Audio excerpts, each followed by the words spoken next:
Welcome back, everyone, to Torah in 5 minutes or less. This week's learning is going to be a for Shlema for Reuven Hirsch Bendina. It will also be in the for Shlema of an incredible individual who I met this summer, whose kindness and generosity goes far beyond anything I've ever encountered in my life, but who's in desperate need of our tefillah right now. Her name is Hannah Rashi Bat Yiteratza. So he wrote that both of these people should be zoche, amongst all other sick people amongst in Am Yisrael, should be zoche to a refuah shlema, and hopefully our learning can contribute to the merit of their refuah shlema. Last Shabbos of the year, last Shabbos for Rosh Hashanah. This week's parsha in Parsha Nitzavim Parak Lamed Pasuk Bet tells us as follows: V'shavta ad Hashem Elohecha v'shemata b'kolo k'chol asher anochi mitzavcha yom atah b'necha b'chol levacha b'chol nafshecha. That there should be a general return up until God, you and your family and everyone you know, with all your heart and with all your soul. And Rav Shimshon Fal Hirsch, amongst many other commentators, comments, what does it mean v'shavta ad? You should return to, usually what we're familiar in Hebrew is v'hashivota el, right? V'yidata hayam hashivota el v'vacha. You should return towards God. So what does it mean to return ad, up until God? And he says sometimes we take upon ourselves goals of what we're going to do, how we're going to change, how we're going to fix things. And we get excited in the beginning, not only spiritually, but just in general. And then we sort of, the excitement and the passion sort of dies down a month later, a week later, day later, an hour later, and that the goal of Elul and Tishrei in this time of doing tshuva in this thought process is not just to think about how do I start something, but also how do I complete something? How do I follow through with it? How do I make sure that the coming months are going to be conducive to me fulfilling this goal? And that cause it's easy to start things. We all know that it's easy to start things, but it's not very hard to think about starting them, but it's very hard to follow through with them. So we're not just thinking in El Rishon about starting things, we're thinking about how do we follow through with them as well. But maybe it's not only looking forward, it's also looking backwards. What goals did we have that we took upon ourselves last year that maybe we didn't fulfill, or maybe that we didn't complete, or maybe that we got stuck in the middle? Maybe I should pick up those goals and see if I can complete them. And you know that that's true in any goal that we have, but especially when it comes to spirituality or looking to express a more authentic version of who we're capable of being.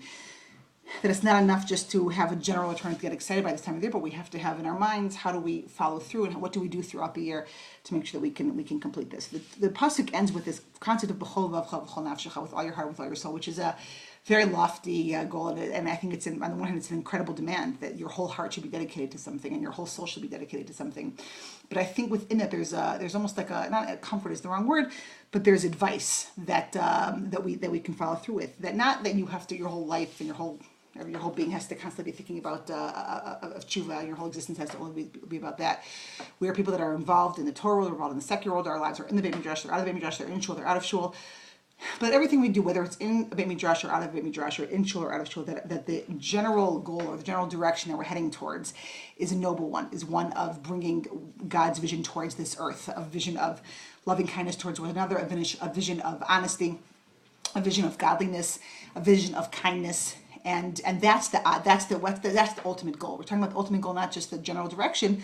So a lot of times we have things in the general direction. We have to sit in this class or that class, or we have to go to that meeting or that meeting. The general direction is not necessarily something that we find so holy and spiritual, but that the end goal at the end of the day is that we're trying to make this world, in whatever part of the world where we're involved in, whatever we're doing, working, learning, studying, whatever, it should be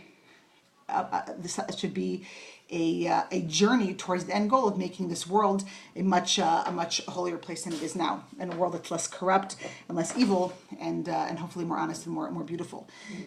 And Gabby, you asked me to start talking about tefillot of Yamim Noraim for this in these little videos. Maybe just to mention the first thing that we insert in our tefillah of Yamim Noraim, which starts Erev Hashanah, ends Motzei Yom Kippur. The first thing that our Shemon Esrei changes, the first words are Zachreinu l'chaim, Melech Chafetz b'chaim, B'kafenu b'sefer Chaim L'man Chalim Chaim. We ask God to remember us, to inscribe us in the book of life, and we say that because you are God, the God of life, you are the God that desires life. And this comes in the first section of Shemon Esrei, and the first section of Shemon Esrei is really one that's praise towards God, not one that's bakash, not one that's request. And there seems to have been a machloket amongst our sages, an argument if this should even be included in the beginning of Shemon Esrei, because it's really not about praise, but rather it seems to be about request. And so how can we even say it on Rosh Hashanah and Yom Kippur, because it's not, we don't really have requests during the Shemon Esrei, personal requests. So Rav Mordechai Sabato, who's a rabbi in Yeshivat Malei Dubim, suggests that the key word here is not necessarily chayim, life, the way it seems to be, but the key word here is l'ma'ancha, for you. He says that's the ultimate goal. We don't want to just, we obviously want to live, and we're obviously praying to have a good life and for those around us and those that we love. But we're praying that this life should be not just a life that we live just to go through it and sail through it, but rather l'mancha should be a life that's ultimate goal is one of godliness and one of spirituality and one of tremendous holiness. and ultimately the goal of living this life should be Lamancha, that we make this place more of a place for God. Abraham Joshua Heschel says there can be no time for neutrality, that there's no time in this world for neutral. Everything we do, either we make it an altar for God or it becomes the exact opposite. So you hear it sown that this time of year, the Shabbos, this last Shabbos of the year, we can think about how we want to make ourselves members of this world, members of this congregation of the world, where the ultimate goal of our life is not just to live, but to live Lamancha, to live to make this world more holy, more special, infused with more kindness, infused with more generosity, and a world that is exactly what God's vision of this world is, of Lamancha. So it does actually become a praise of God, because we want our lives to be that which is a praise of God. So it's not necessarily just a request to be alive, but it's a request to make our lives the most beautiful and meaningful that we can. And Meretz Hashem, we should be zocha to that, and we should be zocha to complete all those goals that we take upon ourselves. And this Shabbos should be one where we think about how that's going to happen, and we think about how we can get closer to fulfilling that ultimate vision of Lamancha. Shabbat Shalom to all.